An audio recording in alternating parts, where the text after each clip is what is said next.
세상에서 위대한 업적을 이루거나 성공한 사람들이 하나같이 하는 말이 하늘이 도왔다, 운이 좋았다 이런 말을 합니다. 이 말 속에는 자신처럼 열심히 일하는 사람들도 많이 있고 자신보다 더 똑똑한 사람들이 많이 있고 자기보다도 더 좋은 그런 환경 또 어떤 배경과 빽이 있는 사람들이 많이 있는데 이렇게 성공하게 된 것은 내 실력이 아니라 바로 하늘이 도왔다, 운이 좋았다 라고 겸손하게 말하는 것입니다. 이 말을 우리 그리스도인들이 표현을 하면 어떻게 말을 할 수 있을까?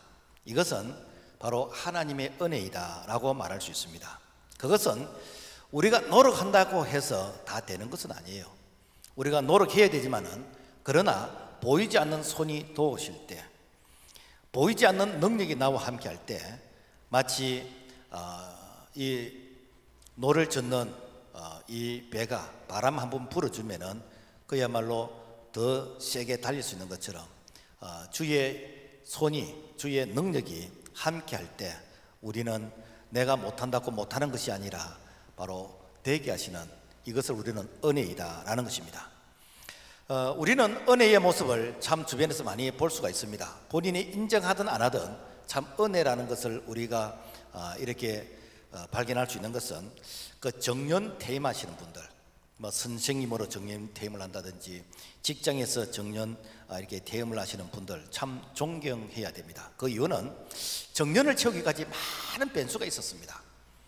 뭐 직장에서 어떤 변수, 건강의 변수, 뭐 어떤 재난의 변수, 뭐 교통사고의 어떤 변수, 또 요즘 같은 경우는 또 코로나의 어떤 이 질병에 대한 어떤 변수, 나는 이렇게 안전과 건강을 지키지만은 내 주변의 사람이 이렇게 안전을 지켜주어야만 또 되는 이런 부분들, 또 가족의 어떤 평안과 어떤 행복, 이런 모든 것들이 다 종합적으로 갖추어질 때 사실은 내가 정년을 채울 수가 있는 것이거든요.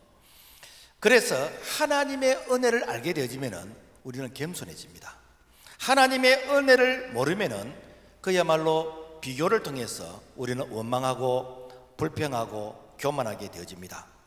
2021년 여기까지 인도하신 에베네셀 하나님, 엊그제같이 새해를 시작하면서 가슴이 설레게끔 기도 제목을 적어놓고 기도했는데 이렇게 반년을 지나면서 하나님께서 내게 생명 주시고 건강 주시고 믿음 주시고 그리고 직장 주시고 여기까지 인도하신 거, 이거 오직 하나님의 은혜인 줄로 믿습니다. 은혜는 무엇인가? 은혜라는 말은 선물을 받을 자격이 없는 사람에게 베푸는 사람의 일방적인 사랑으로 주어지는 조건 없는 정려, 이것이 은혜이다 라는 것입니다. 우리는 은혜라는 말과 선물은 좀 구분을 해야 됩니다. 가끔 우리가 부모님으로부터, 친구나 지인들로부터 공짜 선물을 받게 되집니다. 그런데 이 공짜 선물이 진짜 공짜일까? 만약에 그 선물 속에 잘 부탁해, 열심히 해, 뭐 기억해줘, 이런 어떤 의미가, 뉘앙스가 포함되어 있다면 사실 이것은 공짜가 아니라 사실은 뭔가 내가 무언의 메시지를 주는 것입니다. 아니, 이것이 은혜라고 한다 할지라도 이거는 값싼 은혜가 되는 것입니다. 안타까운 것은 오늘날 세상에서 이 모든 이 거래는 다 그 속에 조건이 들어가 있습니다. 그래서 공짜 같지만은 그 속에는 무언의 메시지가 있는, 그러니까 눈치를 채야 되지는 이런 부분들이 다 있습니다. 심지어 부자지간이라 할지라도, 부모와 자식 간의 관계라 할지라도 이렇게 뭐 부모님이 배려를 해줄 때는 뭔가 이렇게 그 속에 그 의미가 있는 바로 이런 부분이 있다면 이거는 은혜가 아니라 이런 대가성의 그런 선물이다라는 것입니다. 우리가 주일날 목사님 은혜 받았습니다 라는 이런 말들을 합니다. 이 말은 정확하게 말하면 바른 표현이 아닙니다. 은혜는 하나님이 주시는 것이고 목사는 하나님의 말씀을 대언한 것입니다. 우리가 은혜라는 말을 꼭 우리가 사용을 해야 된다면 그 은혜의 가치와 그 은혜의 그 깊이와 넓이를 우리가 안다면 우리가 은혜는 구원받은 것이 은혜인 것입니다. 에베소서 2장 8절 말씀 보면은 너는 그 은혜에 의하여 믿음으로 말미암아 구원을 받았으니 이것이 너희에게서 난 것이 아니요 하나님의 선물이라. 행위에서 난 것이 아니니 이는 누구든지 자랑하지 못하게 하려 함이라. 이 구원의 은혜는, 이것은 우리가 청량할 수가 없어요. 그 넓이와 깊이와 높이와 그리고 그 가치를 우리가 값으로 평가할 수 없기 때문에, 그래서 이 구원은 믿는 자에게 거저 주시는 그냥 선물인 것이고 은혜인 것입니다. 그래서 이 구원의 이 가치를 우리가 가지고 있는 언어로서 표현이 안 되기 때문에, 그래서 우리가 찬송가 304절 보면은 하늘을 두루마리 삼고 바다를 먹물 삼아도 한없는 하나님의 사랑 다 기록할 수 없겠네. 이것이 구원에 대한 그 가치와 그 깊이와 의미다라는 것입니다. 은혜를 알면은 우리에게 감사와 기쁨이 나오게 되어집니다. 은혜를 알면은 절대로 우리가 교만해질 수가 없습니다. 은혜를 아는 바울은 항상 바울 서신 말미에 은혜와 평강이 있을지어다 라고 하면서 그 은혜의 가치를 이렇게 전달하게 되어집니다. 미국 사람들은 사실 은혜라는 그 가치를 어느 민족보다도 많이 빼지르게 경험한 자들입니다.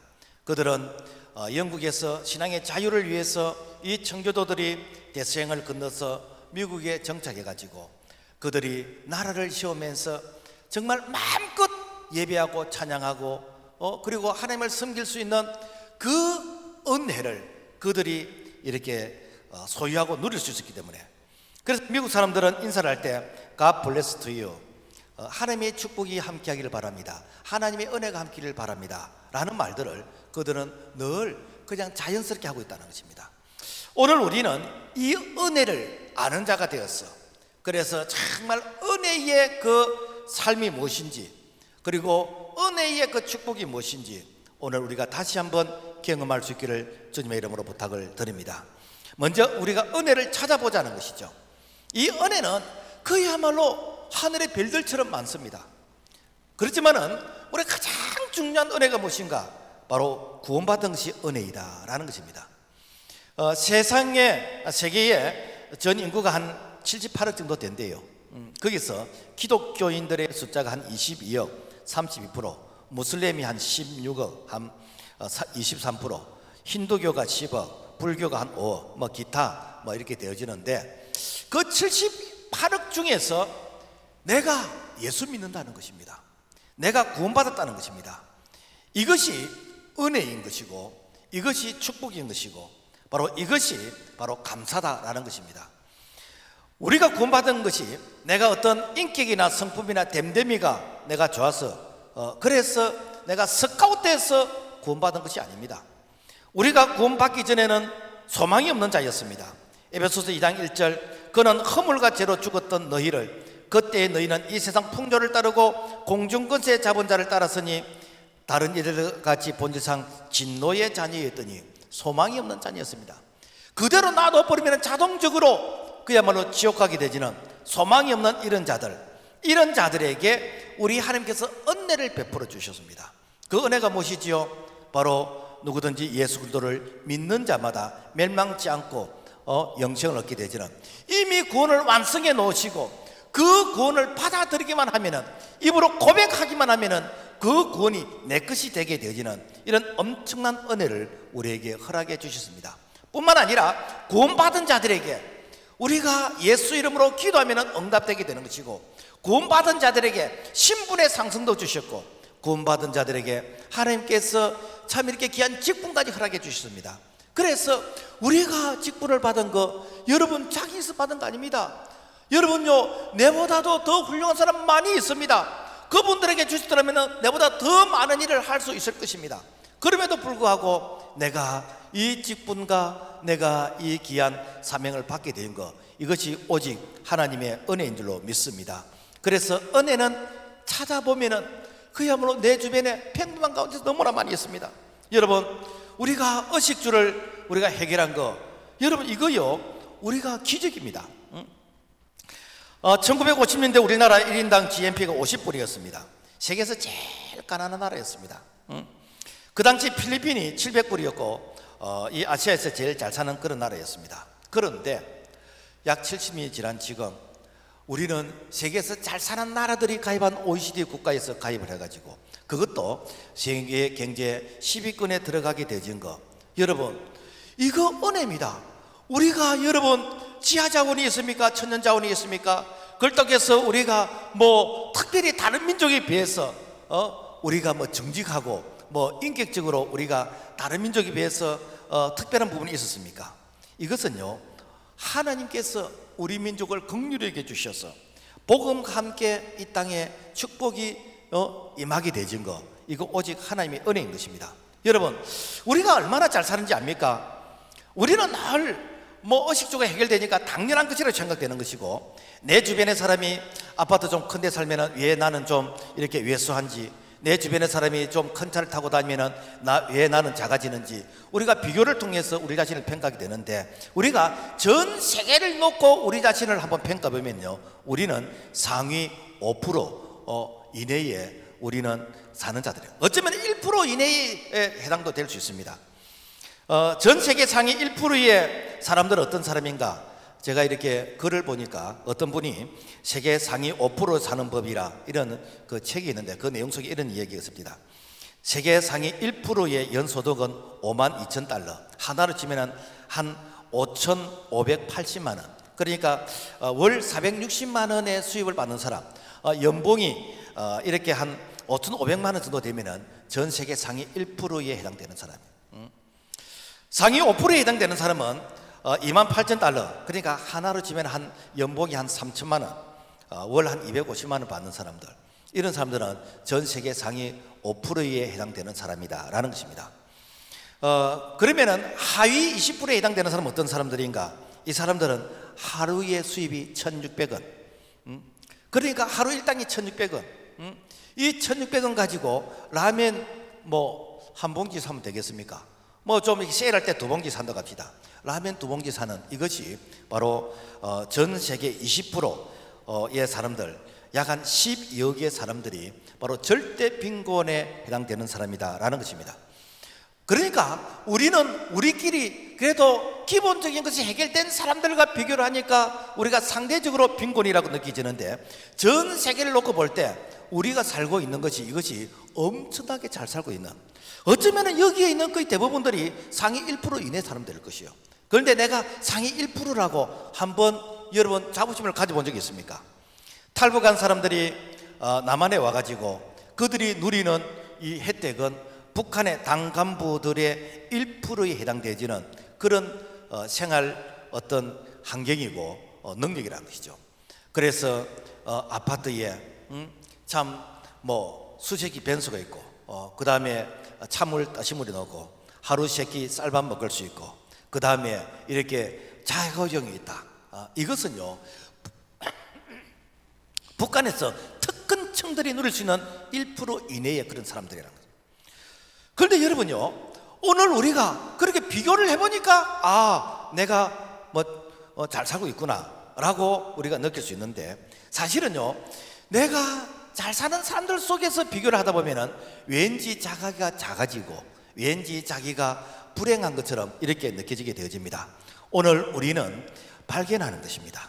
오늘 우리가 의식주로 우리가 이렇게 기본적인 생활을 하게 되진 거, 전적인 하나님의 축복이요 은혜인 것입니다. 신명기 28장 1절에서부터 보면은 너가 너 하나님 여호와의 말씀을 삼가 듣고 내가 오늘 너에게 명령하는 그 모든 명령을 지켜 행하면 성읍에서도 복을 받고 들에서도 복을 받을 것이며 너가 들어와도 복을 받고 나가도 복을 받을 것이라. 무엇 때문에 하나님께서 복을 주셨습니까? 오늘 우리 민족이 참 반만년의 역사 가운데서 복음이 들어온 100년 이후로 이 복음을 통해서 하나님께서 이 나라 이 민족을 긍휼히 여겨 주셔서 축복해 주신 것이 오늘의 대한민국이고, 오늘 우리가 상위 1% 5% 이내의 삶인 줄로 믿습니다. 여러분요, 우리는 늘 좀 똑똑하지 않다는 것에 대해서 좀 기가 죽을 때가 많잖아요. 그래서 제가 똑똑한 사람이 어떤 사람인가, 제가 인터넷에 들어보니까 이런 글이 있더라고요. 1900년대 미국에서 IQ 300짜리가 있어요. 그 IQ 300이 어느 정도 되는가, 11살에 하버드 대학을 들어가서 이 16살에 하버드대학을 졸업할 때 수석으로 졸업을 했고 18세에 대학 교수가 되었습니다. 이 IQ 300은 세계의 40개국의 언어를 자유자재로 이렇게 구사할 수 있습니다. 여러분 그렇게 되고 싶습니까? 그래서 이분이 어떻게 살고 있는지 그 결과가 참 우리를 실망케 하는데, 이분은요 스트레스를 받아서 46세에 죽었대요. 왜 스트레스 받았는가? 자기하고 놀아주는 사람이 없어.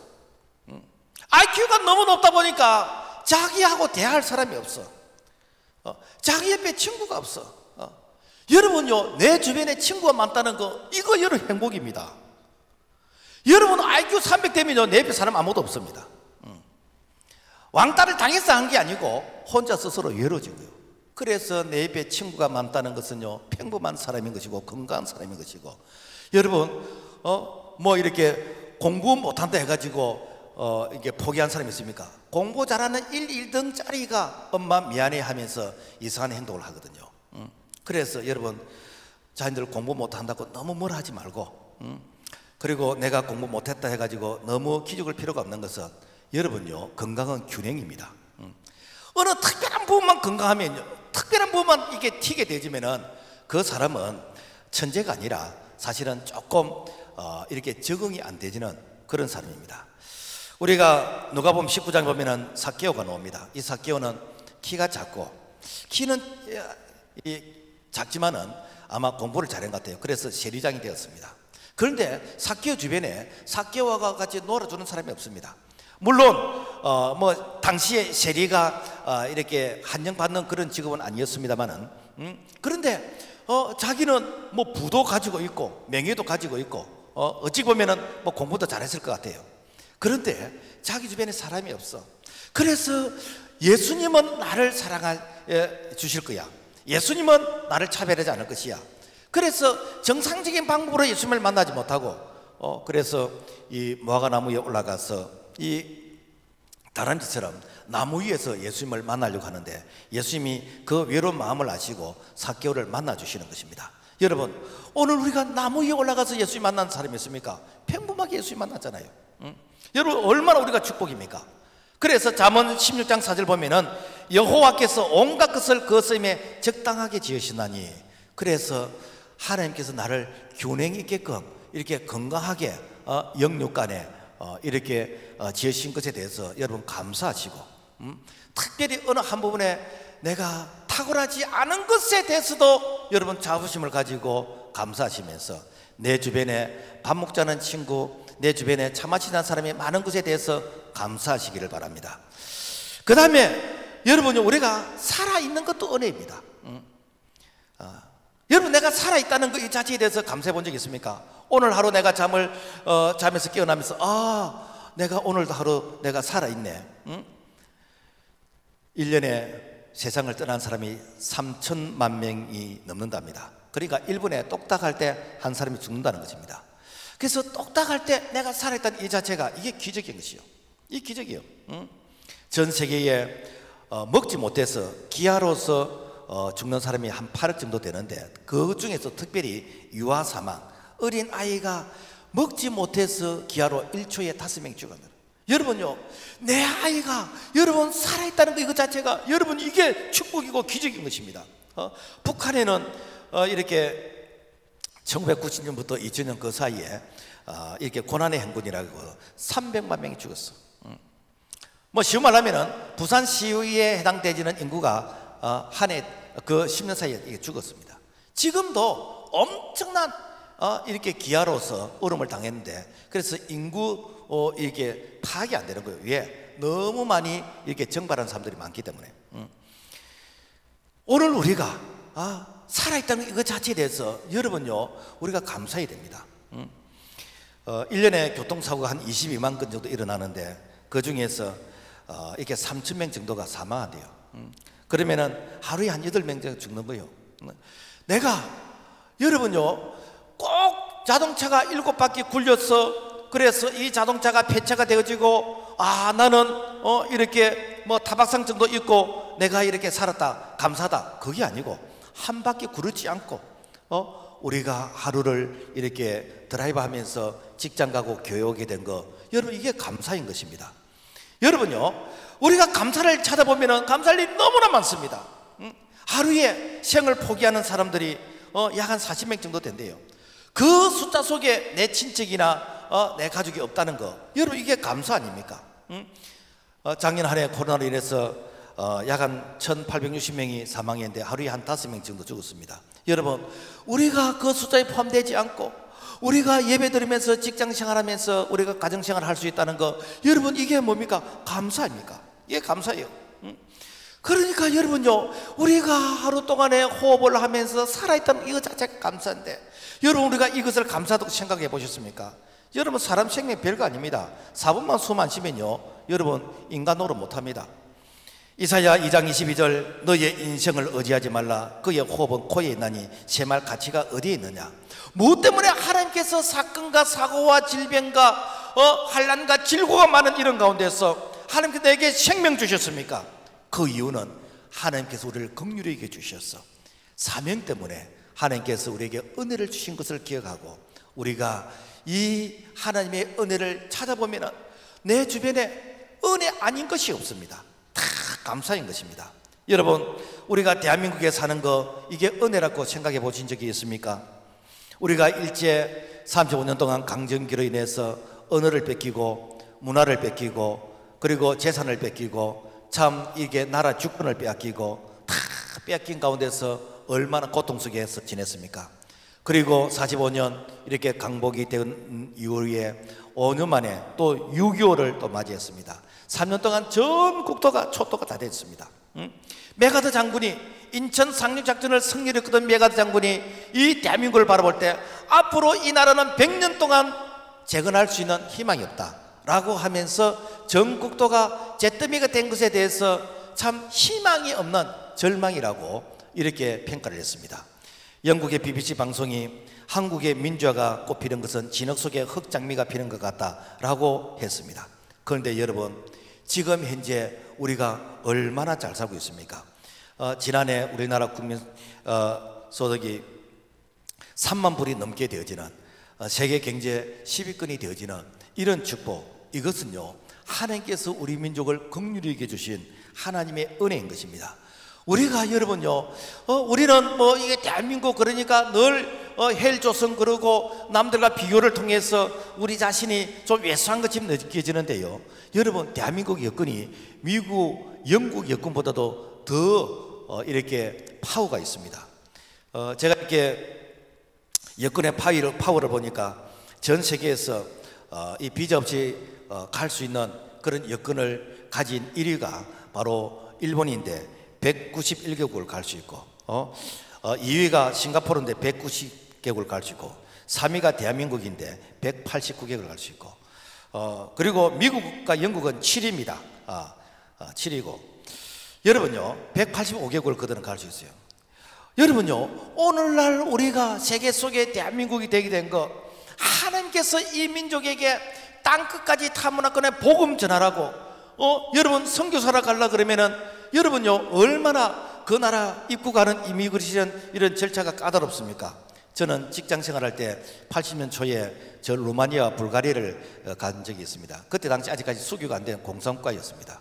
여러분요, 그 나라에서는 이 대한민국의 이 여건, 이걸 여러분요, 정말 가난한 저 아프리카 나이지리아처럼 이렇게 생각했습니다. 그리고 식당에 들어가면요, 이 못 사는 나라, 이 아시아에서 온 사람이 양복도 안 입고 식당에 들어왔다고 그 양복 안 입으면요, 식당에 들어보내지도 않았습니다. 그리고 잠바 입고 밥 먹으면서 의자 뒤에 이게 잠바를 걸쳐놓고 밥 먹으면요, 이 백인들이 와가지고 담배에 불을 가지고 잠바 구멍을 내버려요. 그래 해도 여러분요, 하소연을 못합니다. 여러분, 솔직히 우리가 미국에 여행을 가려고 해도 불법으로 이렇게 체류하는 것이 없어서 얼마나 까다롭게 물어보고 했는지, 진짜 자존심이 상해서 참 이렇게 선진국에 가는 것이 부담스러운 그런 때였습니다. 그런데 여러분요, 이 여건 가지고 우리가 189개국을 갈 수 있다는 거, 여러분, 누가 이렇게 세워주십니까? 하나님께서 이 나라 이 민족을 복음 전하는 이 사명 감당하고 우리에게 이런 국가의 위상과 이 대한민국 이 작은 나라 가운데서 올림픽을 하고 월드컵을 하고 국제 그런 회의를 할 수 있는 이런 여건을 마련하게 되는 것, 전적인 하나님의 은혜인 것입니다. 그래서 여러분 우리가 대한민국에 사는 것에서 자부심을 가지세요. 북한 사람들이 남한에 와가지고 대한민국 영권을 가지고 제일 먼저 가는 곳이 중국이래요. 왜?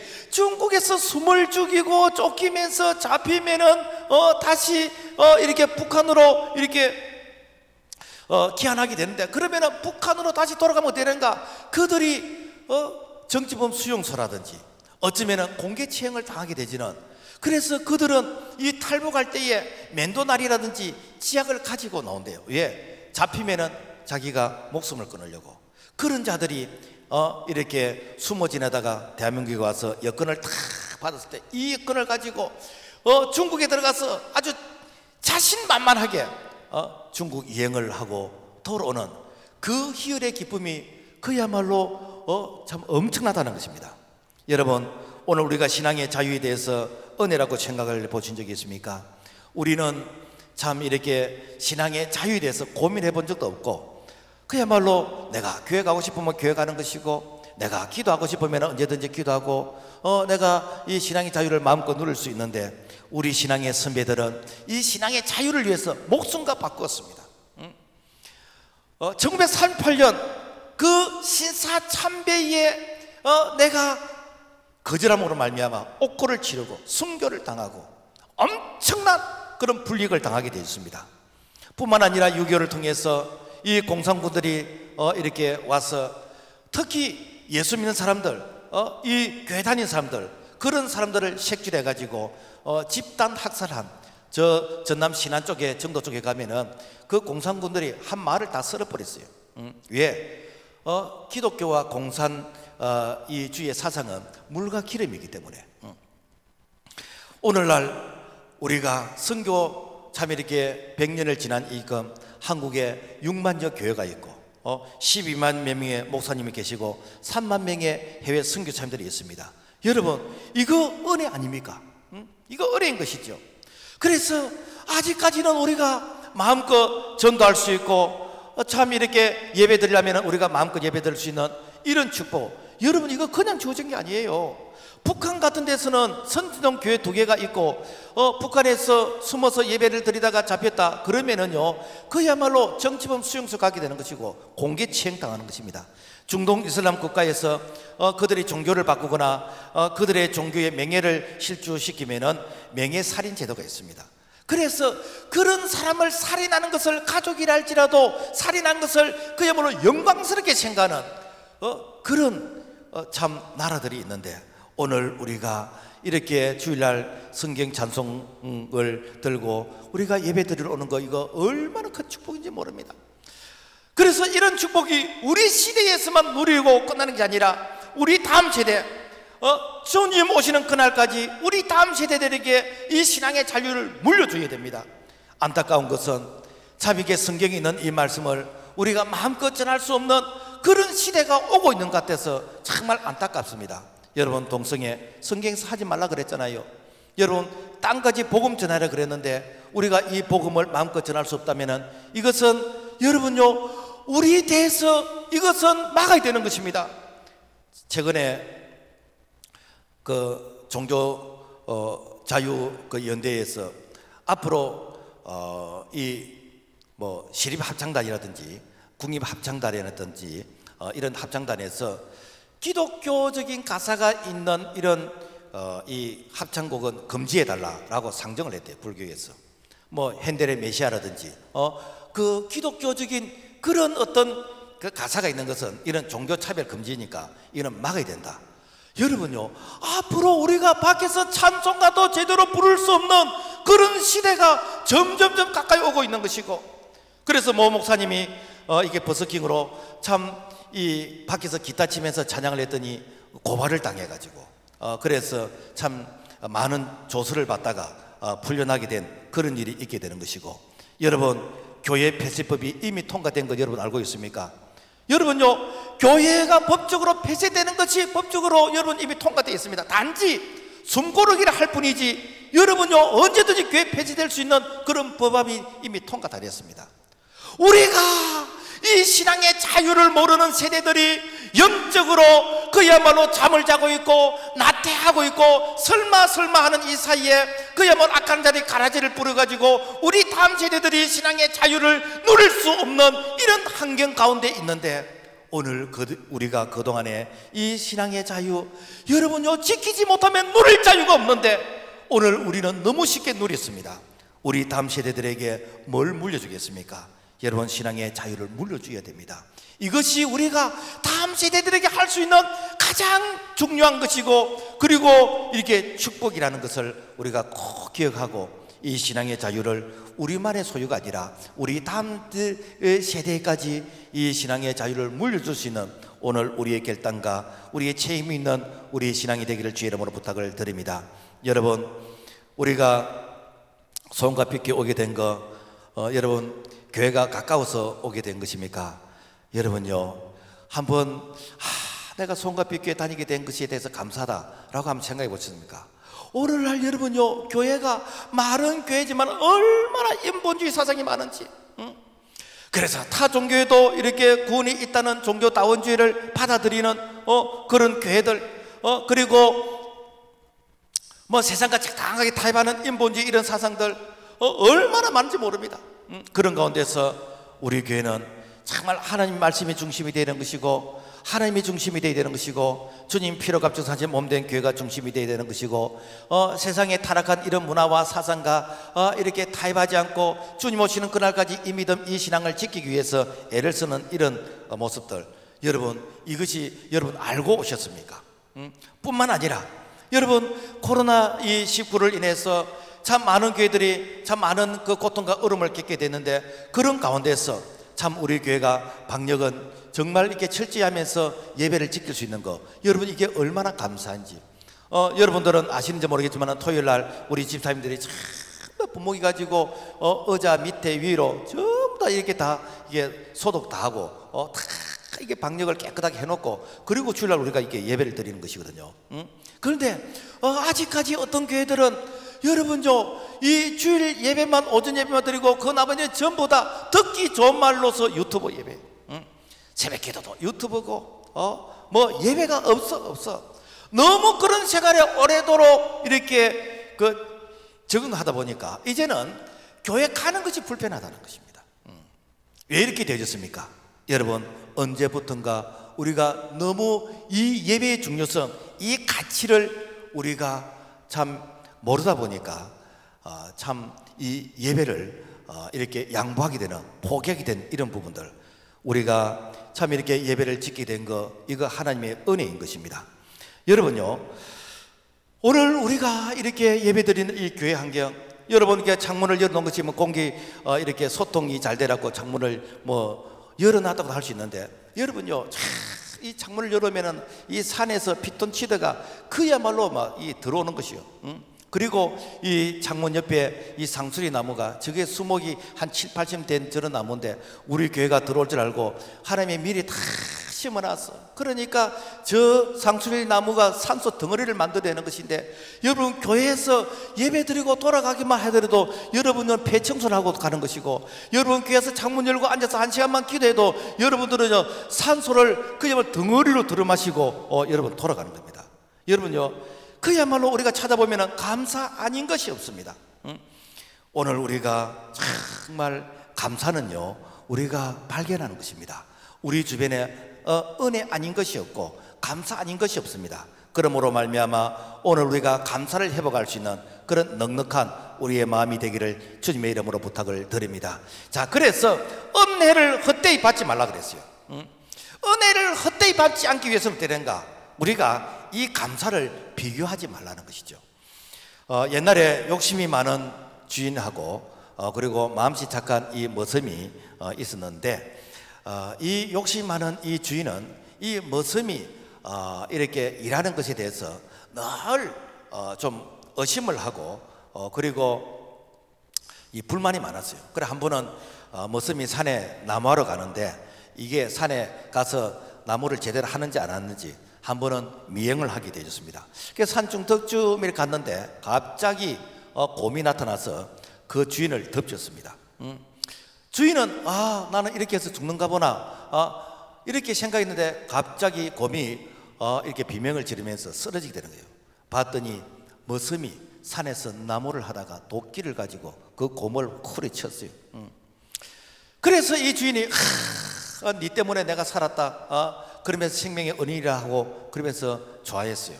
그래서 곰을 이렇게 끌고 와서 가죽을 벗겼습니다.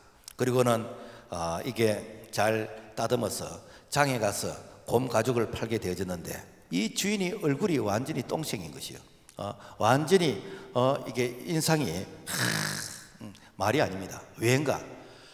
이 곰 가죽이 도끼 자국만 없으면은 뭐 이게 가격을 제대로 받을 텐데 도끼 자국 때문에 반값밖에 못 받았다는 거예요. 그래서 이 머슴을 향해서 네 때문에 이놈아 이 곰 이 가죽을 제대로 값을 못 받았다고 막 이렇게 야단을 쳤다는 겁니다. 여러분, 은혜를 모르면요 여러분 짐승보다 못한 것입니다. 여러분, 오늘 우리가 받은 은혜가 얼마나 많습니까?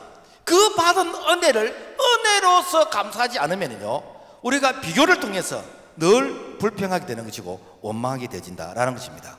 우리가 지금까지 하나님의 은혜로 살았습니다. 골로새서 15장 10절 내가 나된 것은 하나님의 은혜로 된 것이니 내게 주신 그의 은혜가 헛되지 아니하여. 그래서 정말 하나님이 주신 은혜를 은혜로서 아는 자는 그 은혜가 더 풍성해지게 되는데 그 은혜를 알지 못하게 되면 되는가? 내가 받은 것에 대해서는 잊어버리고 없는 것에 대해서 내가 불평하면서 살게 된다라는 것입니다. 우리가 은혜를 헛되이 받지 않기 위해서는 마음으로 감사해야 됩니다. 마음으로 감사하는 건 무엇인가? 우리가 기도할 때 감사 기도하는 것입니다. 빌보서 4장 6절 아무것도 염려하지 말고 다만 모든 일에 기도와 간구로 너희 구할 것을 감사함으로 하나님께 아뢰라. 이 감사 기도는요 바로 이것이 은혜를 아는 자들이 하는 것이에요. 그래서 정말 수준 있는 기도는 무엇인가? 달라 기도가 아니라 내가 받은 은혜에 대해서 내가 하나님께 감사하는 기도인 것입니다. 그러면 목사님 내가 감사 기도만 하고 그러면 내가 달라는 기도를 안 하면 하나님이 안 주실 거 아닙니까? 하나님께서 구하기 전에 있어야 될 것을 우리에게 아신다 그래요. 그럼에도 불구하고 우리에게 기도하는 건 뭔가 하면은 네가 받은 것에 대해서 네가 감사하느냐, 받은 것에 대해서 네가 인정하느냐, 하나님께서 그 감사를 듣고 싶어하는 것이에요. 우리가 찬양도 무엇입니까? 찬미의 제사입니다. 감사도 찬양도 우리가 감사를 해야 됩니다. 골로새 3장 16절 시와 찬송과 신령한 노래를 부르며 감사하는 마음으로 하나님을 찬양하고. 그래서 이 찬양이 곡조 있는 기도인 것이고 이 찬양이 바로 입술의 열매다라고 얘기합니다.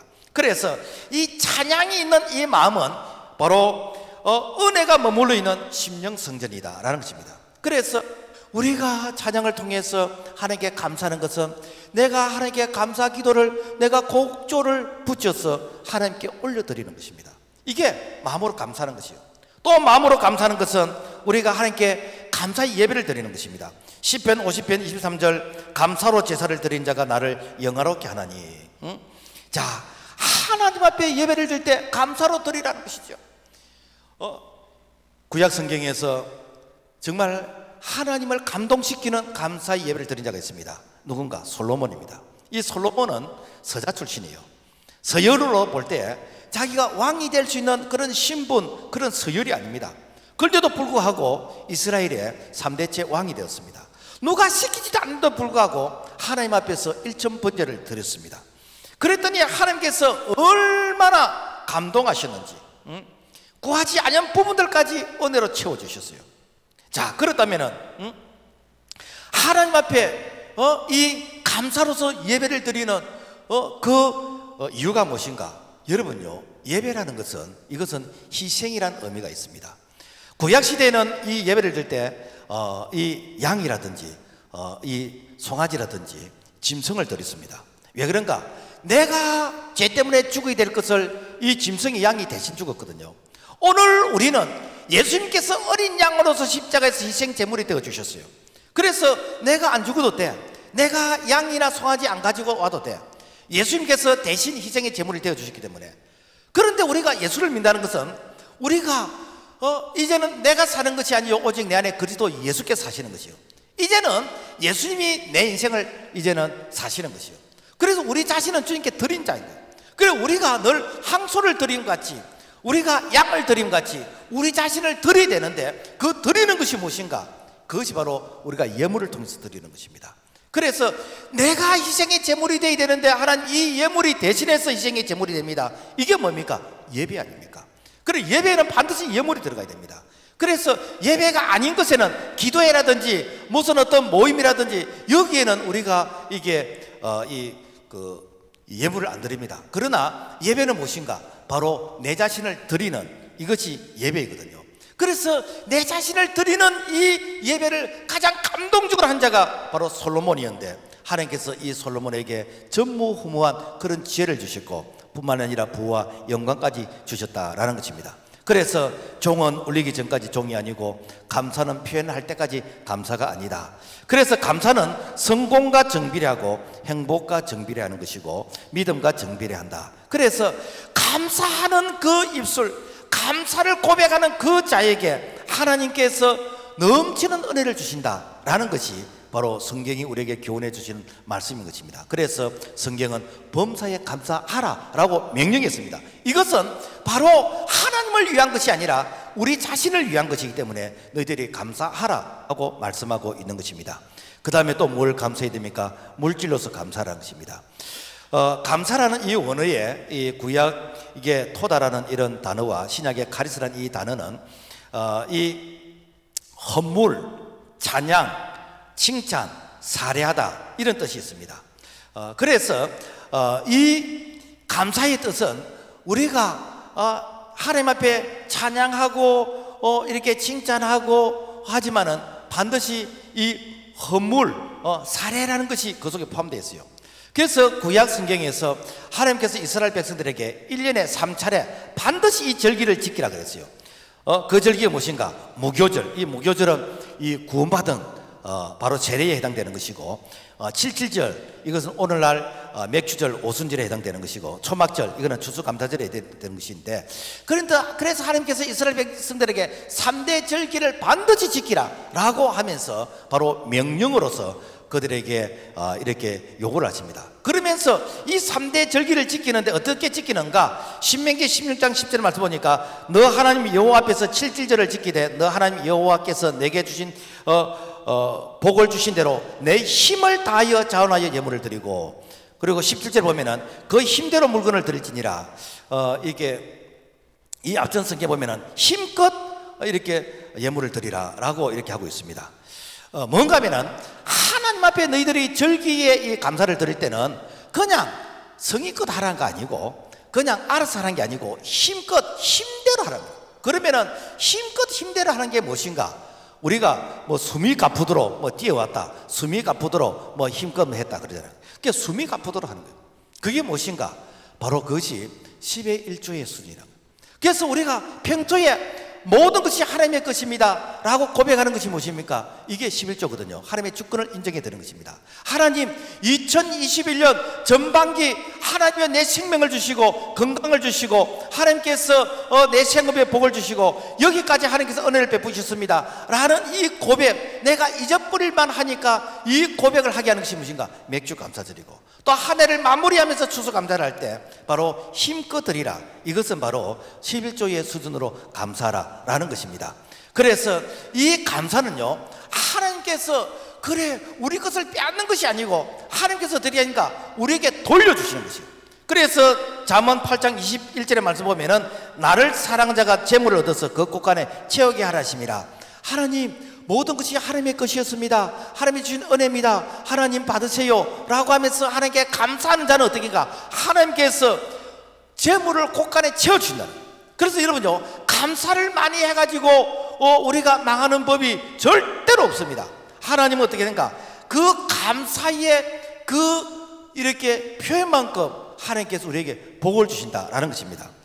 감사하면 어떻게 됩니까? 성경에서 감사를 가장 많이 한 자가 보면은 가장 복을 많이 받았어요. 여러분, 구약 성경에서 다윗은요 감사왕입니다. 다윗은요 지금도 이스라엘 사람들이 다윗의 배를 그려놓고 이 다윗 같은 메시아가 오기를 기대하고 있습니다. 이 다윗은 시편 116편 12절 보면은 내게 주신 모든 은혜를 내가 무엇으로 보답할까? 이 다윗은 목동 출신입니다. 그러니까 들에서 양을 이렇게 치는 그런 목동 출신인데 이 다윗이 이스라엘에 참 이렇게 가장 훌륭한 그런 왕이 되어지는 이 과정이 무엇인가? 이게 하나님의 은혜라는 것입니다. 그래서 다윗은요, 시편의 반을 보면은 다윗이 이렇게 기록했는데 전부 다 뭐 감사합니다. 여호와께 감사라, 그 인자심이 영원하미로다. 여호와께 감사라, 그는 선하시고 그 인자심이 영원하미로다. 다윗은요, 그야말로 막 감사 아닌 것이 없습니다. 그러니까 어떻게 된가? 그 감사에 그야말로 이렇게 챔피언이 되니까 하나님께서 이 다윗을 구약에서 가장 위대한 왕으로서 뿐만이 아니라 이 다윗이 통치할 그때에 주변 나라를 다 통일하고 조공을 받으면서 이 땅에 평화가 있을 정도로 그만큼 하나님께서 다윗을 많이 높여주셨다라는 것입니다. 여러분, 신약에서 예수님 다음으로 위대한 자가 누굽니까? 바울입니다. 이 바울은요, 신약에서 감사왕인 것입니다. 이 바울은 그야말로 얼마나 감사를 많은지, 범사에 감사라, 이는 너를 향하신 하나님의 뜻이니라. 이 바울이 한때는 예수 믿는 사람들을 잡아서 이 옥에 가두고 예수 믿는 사람들을 죽이는 일에 앞장섰던 그런 자인데, 부활하신 예수님을 만난 이후로부터 내가 죄인 중에 괴수라고 고백하면서 그야말로 은혜 아닌 것이 없다라고 하면서 심지어는 감옥에 갇혀서도 그야말로 감사하고 기뻐한 자가 바로 이 바울인 것입니다. 그래서 하나님은 이 바울을 얼마나 높여주시는지, 이 신약의 27권 가운데서 13권을 바울을 통해서 기록하게 하시면서 하나님께서 이 바울을 예수님 다음으로 높여주신 것입니다. 여러분, 우리가 세상에서 돈을 제일 많이 버린 자가 누구라고 생각됩니까? 뭐 빌 게이츠나 뭐 이게 많이 있습니다만은 록펠러입니다. 이 록펠러는요, 1930년대 미국에서 이 석유를 통해서 그야말로 세계 제일의 그런 부자였습니다. 그래서 기자가 물었습니다. 록펠러에게 축복의 비결이 무엇입니까? 라고 물었더니 록펠러의 그 십계명이 있습니다.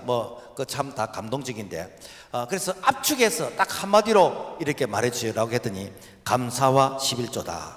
감사를 모르는 사람은 부자가 될 수가 없다라고 록펠러가 말을 했습니다.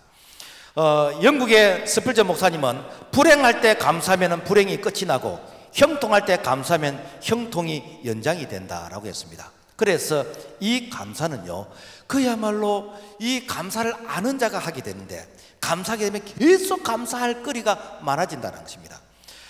세계 2차 대전이 끝난 이후에 일본의 해군 장교가 이렇게 남태평양 어느 섬에서 한 전쟁이 끝난 40년이 지난 이후에 이렇게 발견이 되어졌습니다.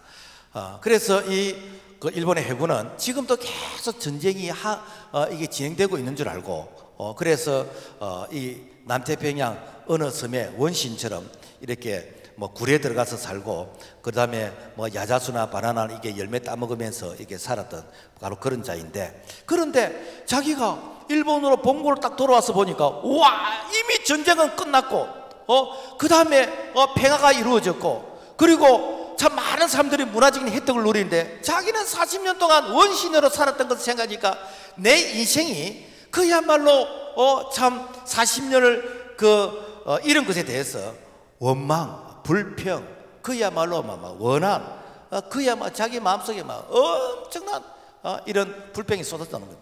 그러니까 되는가? 자기 몸이 마비가 되나 버려요. 여러분요, 사람이 기가 찬다 그러잖아요, 그죠? 그러면은 사람 마비가 일어나 버려요. 그 마비가 일어나 버리니까 도대체 어떻게 이렇게 치료를 해야 되겠습니까? 그래, 의사가 처방한 게 뭔가 하면 하루에 10,000번씩 감사합니다 라고 하세요. 감사하고 싶지도 않고 감사할 거리도 없는데 하루에 10,000번씩 감사. 그래, 억지로 감사해. 감사합니다, 감사합니다. 아무 생각도 없이 감사합니다. 그런데 한 번은 어떤 아이가 감을 하나 주는 거예요.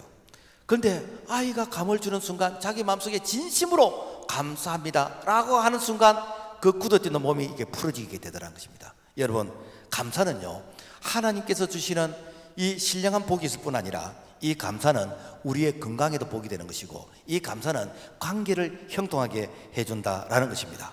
말씀을 맺겠습니다. 여러분, 행복한 사람들의 공통적인 특징 감사입니다. 복을 받은 사람들의 공통의 특징의 언어가 무엇인가? 감사합니다. 여러분, 우리가 영업을 한다고 해보세요. 원망하고 불평하는 사람, 그 사람 앞에서 무슨 계약서 쓰고 싶겠습니까? 우리가 전도를 할 때 원망하고 불평하는 사람, 그 사람의 말을 신뢰하고 싶겠습니까? 우리의 은혜가 감사가 넘치고 우리의 은혜가 되어질 때 그야말로 그 얼굴이, 그 표정이 바로 복음의 편지가 아니겠습니까? 그래서 데살로니가서 5장 18절 범사에 감사라, 이것이 그리스도 예수 안에서 너희를 향한 하나님의 뜻이라고 했습니다. 그래서 이 감사를 우리가 마음으로만 품고 있지 말고 이 감사를 입으로서 고백하고 우리가 이 감사를 하나님 앞에 우리가 이렇게 드려질 때에, 그래 하나님께서, 그래 네가 하나님의 은혜를 안 해, 네가 하나님의 이 주신 그 감사를 네가 이렇게 고백을 하네, 그래 나도 너를 이렇게 축복하마 라고 하면서 우리가 감사의 챔피언이 되어서 하나님께서 우리에게 축복하시는 축복에 우리가 성공자가 다 될 수 있기를 주님의 이름으로 부탁을 드립니다. 하나님 아버지 감사합니다. 은혜 아닌 것이 없고 참 돌아보면은 감사 아닌 것이 없습니다. 우리는 늘 불평하면서 받은 것에 대해서는 잊어버리고 없는 것에 대해서 우리가 원망하고 불평했던 것을 용서해 주시옵소서. 그래서 감사의 챔피언이 되게 해주셔서 우리의 삶의 영역이 정말로 성공적인 그런 모델이 될 수 있도록 도와주시옵소서. 예수 이름으로 기도합나이다. 아멘.